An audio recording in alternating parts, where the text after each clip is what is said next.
Papalit tayo ng motor. Ito yung bago. Tanggal ko na dun sa kaha niya. Ito yung luma.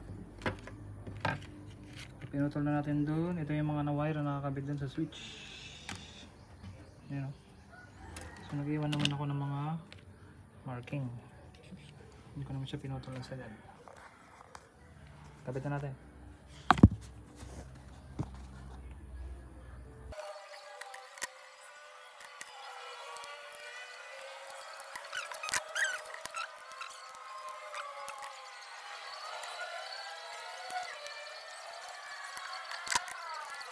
So ganyan na.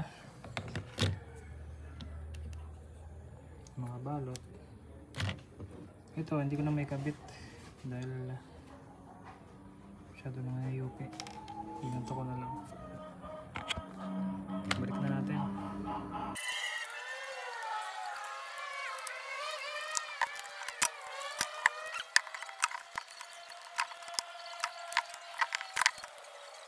Okay na.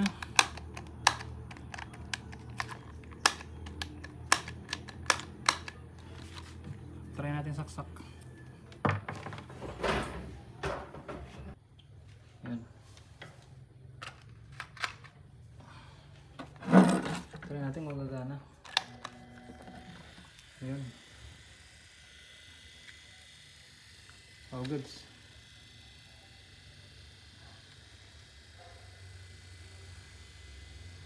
Lakas.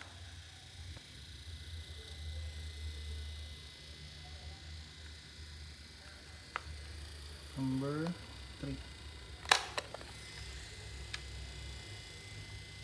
Hindi natin malalaman kung nagbabago yung speed niya kung wala yung LSE. Lagay mo natin.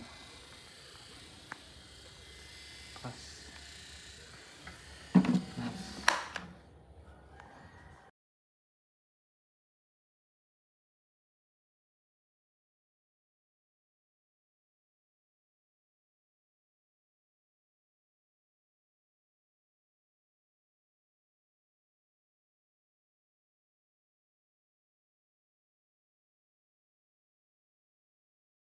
Okay, so yun, naikabit ko na lahat ng mga kaha niya.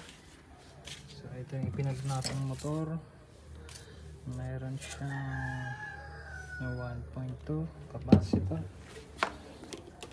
Try natin saksak. So ito na siya. Saksak natin. Number 2.